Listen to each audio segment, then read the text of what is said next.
생략하고 지금 204호와 301호, 401호가 나와 있어요. 저희가 오늘 보는 물건은 사실 물건이 중요한 게 아니라 다른 중요한 부분이 있습니다.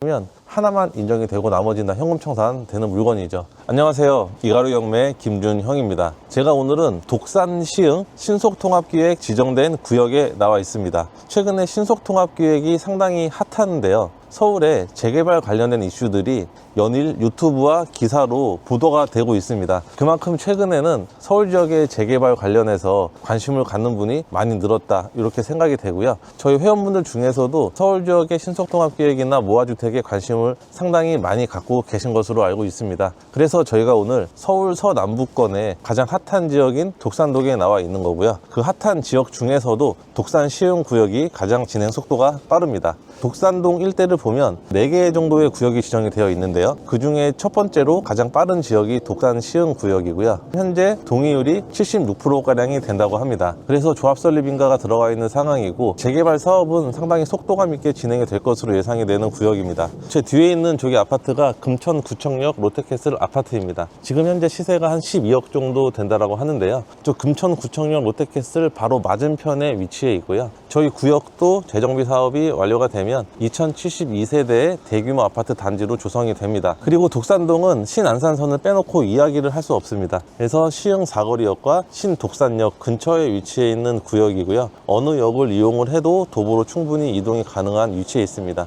입지적으로도 상당히 괜찮습니다. 신안산선은 안산에서 여의도까지 30분의 주파하는 상당히 빠른 지하철 노선이고요. 파급력은 상당할 것으로 생각이 됩니다. 독산동에서는 여의도까지 아마 15분도 안 걸릴 것 같아요. 상당히 단시간에 여의도까지 접근을 할 수가 있을 것 같고요. 이게 일자리 노선이다 보니까 향후에 개통이 되면 파급력은 상당히 괜찮을 것 같습니다. 독산동도 서울의 주요 업무 일자리를 단시간에 들어가는 그 배후 주거지로도 상당히 좀 각광을 받을 만한 그런 지역이라고 생각이 되고요. 오늘 저희가 검토하는 물건은 설해하우스입니다. 빌라 물건이고요. 신속통합기획 재개발 입지 안에 들어가 있는 물건이죠. 지금 현재 총 3건의 물건이 진행 중에 있습니다. 204호와 301호, 401호 총 3건의 물건이 진행 중이고, 그 전에 한 2건 정도는 또 낙찰됐던 이력이 있습니다. 그래서 이 물건 관심 있는 분들은 제가 경매 사건 번호를 밑에다 올려드릴 테니까 참조 한번 해보시면 되고요. 제가 오늘은 204호 위주로 권리 분석을 해드려 보겠습니다. 우선은 1호 라인은 지금 이쪽으로 보면 있는데요. 이 반대편입니다. 저기 반대편 건물 쪽을 보고 있고요. 거실에서 봤을 때는 좀 전망이 상당히 막혀 있는 그런 전망이죠. 그래서 1호 라인은 좀 그렇게 선호할 만한 라인은 아닌 것 같습니다. 제가 401호로 나와 있다고 얘기를 드렸잖아요. 401호는 그래도 앞건물과 걸릴 것 같진 않아요. 그렇죠? 예, 위에서 전망은 나올 것 같은데 아마 앞건물 지붕 전망이 나오지 않을까 이제 제가 그렇게 아까 생각이 가봤는데 돼요. 401호는 옆집에 막히진 않더라고요. 막히지 않죠. 401호는. 그리고 204호는 또 끝쪽이죠. 끝쪽. 네. 204호도 저기 반대편으로 보고 있는데 아마 앞에 건물하고 좀 막혀 있는 것 같긴 한데요. 한번 가보겠습니다. 앞에 건물하고 막혀 있네요. 네. 여기 필로티 쪽을 와보면 지금 여기 위에가 이제 204호잖아요. 맞습니다. 그렇죠. 여기 위에가 204호인데 아쉽게도 막혀 있기는 합니다. 네. 근데 거리가 조금 돼서 그렇게 네. 불편할 것 같지는 않고요. 그러니까 또 1호 앞에 라인보다는 거리가 약간 더 있는 것 네, 같아요. 나무가 있어서 이제 나무가 봄, 여름에 울창하게 나뭇잎이 있으면 그래도 좀 어느 정도 앞집과는 사생활 보호가 되지 않을까 이제 그렇게 생각이 됩니다. 1층에는 필로티 주차장 구조로 되어 있는데요. 주차 공간은 그렇게 넉넉하진 않지만 또 그렇게 좁아 보이진 않습니다. 이 골목 끝에 위치해 있어서 아마 이쪽까지 여기 빌라에서 주차를 하는 공간으로 보여요. 그래서 이렇게 주차는 하시면 되고, 건물은 신축급의 건물이라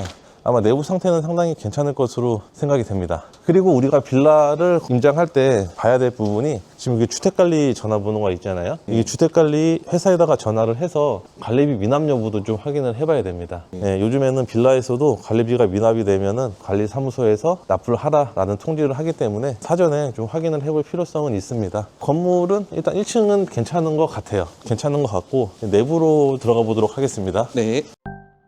1층이 상당히 넓네요. 네. 넓어요. 그렇죠. 관리도 잘 돼 있는 것 같은데. 관리가 이거 안 보셔서 그래요. 여기 공사 자재, 이게 누구 자재인지 모르겠는데 네. 이렇게 자재들이 좀 쌓여 있기는 합니다. 엘리베이터 내부만 잠깐 볼게요. 저희가 타진 않고 걸어 올라가면 설명을 드리겠습니다. 엘리베이터 상당히 커요. 네, 그죠? 크고, 굉장히 큰데요, 빌라 네, 치고는. 맞아요. 빌라가 좀 작은 엘리베이터도 많이 있는데 네. 얘는 좀 큰 것 같습니다. 저희 204호부터 보면서 한번 천천히 올라가 보겠습니다. 네. 허그 대학용 포기 물건이라서 네. 빈집으로 되어 있는 게 맞거든요. 네. 근데 204호. 자, 이렇게 204호입니다. 근데 204호 앞에 보니까 박스만 있네요, 박스만. 박스만 있고, 여기 물도 있고요. 아마 거주하시는 것 같아요. 누군가는 점유하는 것 같은데, 권리관계를 봤을 때에는 점유자는 따로 나오진 않거든요. 점유자와는 아마 명도협의는 필요해 보입니다. 일단 204호는 이런 위치에 있고, 자, 이제 301호 올라가 보겠습니다.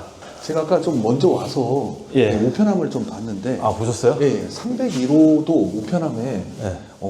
누가 있어요? 예, 누군가 사는 것 같아요. 자, 여기가 301호예요. 301호인데 여기도 깨끗하잖아요. 네. 그렇죠. 앞에 여기 뭔가 택배 받는 것도 있는 것 같아요. 아. 그래서 얘도 누가 거주하고 있다. 자, 이제 401호도 볼게요. 401호까지 보고 내려가서 네. 우편함 같이 한번 보도록 하겠습니다. 네. 401호, 4층은 404호가 없네요. 아, 예. 여기 없네요. 404호가 없고 여기 401호만 있는데 여기도 누가 사는데요. 지금 이 물건이 아마 3개 다 허그 대학용 포기 물건인 것 같은데 예. 지금 전부 다 거주하시는 것 같습니다. 등기 확인했을 때 5층도 3개 옷이더라고요. 5층도? 예. 근데 5층은 일단 경험권이 안 나왔으니까 네. 생략하고 지금 204호와 301호, 401호가 나와 있어요. 저희가 오늘 보는 물건은 사실 물건이 중요한 게 아니라 다른 중요한 부분이 있습니다.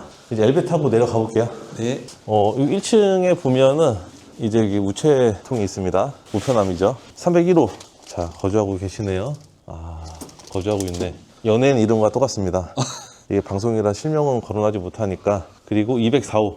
204호는 사는 게 맞나? 볼게요. 지금, 네, 여기랑 좀 어두운데, 지도를 한번 볼게요. 이름이 달라요. 근데 우편물을 안 가지고 가는 것 같아요. 도시가스가 지금 가입한 사람의 이름이 여기 점유자 이름하고 다릅니다. 다르고, 또 401호. 401호도 마찬가지로 지금 누군가 점유를 하고 있어요. 여기도 401호도 지금 누군가 거주하고 있습니다. 그래서 총 3개 호실 전부 다 제3자가 거주하고 있는 것으로 추정이 되는 물건입니다. 이제 경매 사건에 대해서 설명을 드리도록 하겠습니다. 사건 번호는 2025 타경 9962번이고요. 소재지는 서울특별시 금천구 독산동 1075-15번지 설의 하우스입니다. 204호와 401호, 301호 이렇게 총 3개 호실이 나와 있고요. 대지권 등기는 전부 되어 있습니다. 건물의 면적은 9평 정도 되는데 확장형 발코니로 포함을 하면 면적은 조금 더 클 것 같습니다. 투룸의 구조로 되어 있고요. 소유자는 개인으로 되어 있습니다. 우리가 재개발 물건을 볼 때는 소유자 각별하게 확인을 해야 되는데 그 이유는 제가 잠시 후에 좀 설명을 드리도록 하겠습니다. 그리고 감정가는 2억 8천만 원에 감정 평가가 됐고요. 지금 현재는 2억 2,400만 원부터 진행이 되고 있는 물건입니다. 허그 대학력 포기 물건이라 권리상의 특별한 하자는 없는데요. 최근에 신속통합계획으로 진행되는 물건들이 신권에서 상당히 높은 입찰가로 낙찰이 되고 있거든요. 근데 이 물건은 우리가 꼼꼼하게 살펴봐야 되는 그런 물건이죠. 그리고 권리관계를 보면 임차인이 점유에 있다가 주택도시보증공사에서 보증금을 받고 퇴거하신 걸로 추정이 되고요. 우리가 현장 조사를 해보니까 지금 제3의 임차인이 거주하고 있습니다. 그리고 건물 등기상 봐도 특별한 문제는 없고요. 일단 허그 대학력 포기 물건이라 특별하게 권리상 하자는 없는 물건입니다. 그래서 이 물건은 권리상의 하자도 없고 신속통합계획으로 지정이 되어 있고 위치도 상당히 좋은데요. 여기서 함정이 있습니다. 우리 재개발 물건을 하면 우선은 옛날에 전통 재개발에서도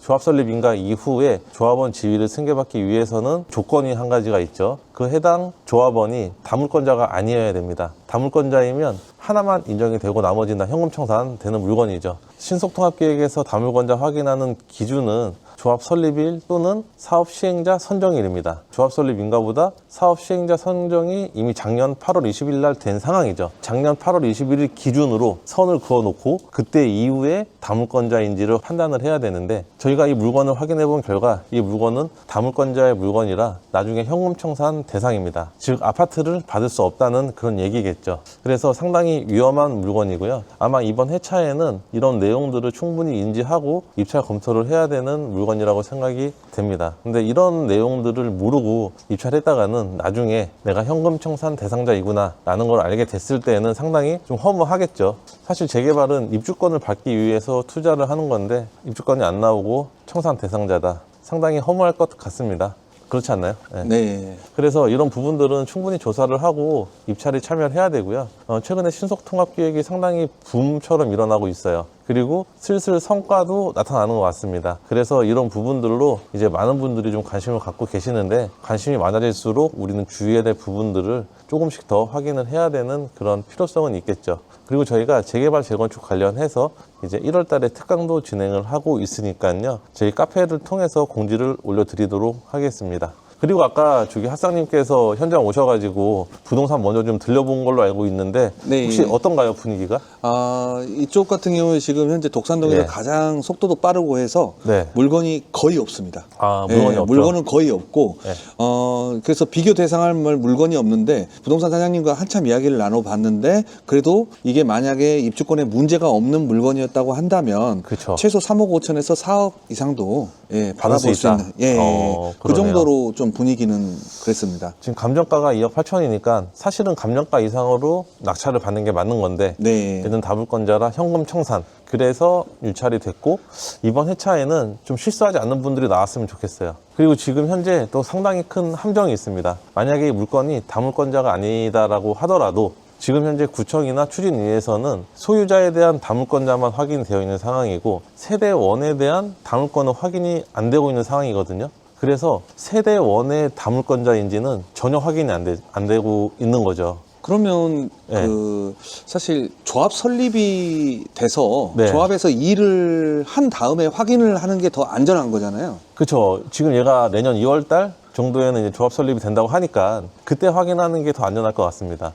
근데 요즘에 예, 보면 예. 그 신탁으로 예. 사업 시행자를 지정하는 구역들이 조금씩 많죠. 늘어나고 있잖아요. 예, 많아요. 그러면 조심을 좀 할 부분이 있겠네요. 신탁 사업자 지정 일부터 조합 설립이 완전히 이루어진 그쵸. 그 사이에 사이에는 조심해야죠. 조심해야 되겠네요. 예, 왜냐하면 예. 세대 주에 대한 건 확인이 되는데 예. 세대 1은 확인이 안 되니까. 하긴 조합 설립이 됐다 그러면 저희도 뭐 일반 매매 같은 경우도 예, 예. 사실 조합에다가 일일이 확인을 하고 어떻게 보면 조합이 약간 책임을 져주는 식이잖아요. 그렇죠. 예, 근데 그런 주체가 아예 없다는 거잖아요. 주체가 지금은. 없죠. 아. 예. 그래서 조합 설립 되기 전까지는 좀 조심해야 될 것 같고요. 사업자가 선정이 됐을 때 얘기를 하는 거고 사업자 선정이 안 되고 조합 설립 먼저 됐다면 그 전 단계는 사실 상관이 없겠죠. 기준일이 조합 설립이나 사업 시행자 선정일이니까. 그러면 뭐 신탁이라든지 LH라든지 예, 예. 이렇게 사업 시행자가 네. 별도로 지정이 된 경우가 아닐 경우에는 조합 그쵸. 설립인가 이전에는 다물권자는 걱정을 그렇게 할 필요는 없겠네요. 그렇죠. 맞아요. 그러니까 이 타이밍을 잘 봐야 됩니다. 아. 근데 저희가 이런 타이밍을 잘 분석을 해서 이번에 교육에 반영을 하고 있거든요. 그래서 지금은 서울에 빌라 투자할 때 재개발 모르고선 투자가 안 됩니다. 네, 저희가 1월 달에는 재개발 특강을 한 2번 정도 할 계획이고요. 그리고 정규 강의 때는 조금 더 디테일하게 재개발, 재건축까지 같이 임장할 계획도 세우고 있으니까 저희 특강 먼저 많이 신청을 해주시고 2월 달에 정규 강의도 많이 신청 부탁드리겠습니다. 그럼 오늘은 여기까지 할까요? 네, 예. 지금 비가 와가지고 날씨가 엄청 추워졌어요. 네, 그래서 오늘 여기까지 하고 이제 또 다른 지역으로 넘어가서 물건을 좀 보도록 하겠습니다. 감사합니다. 네, 수고하셨습니다. 네.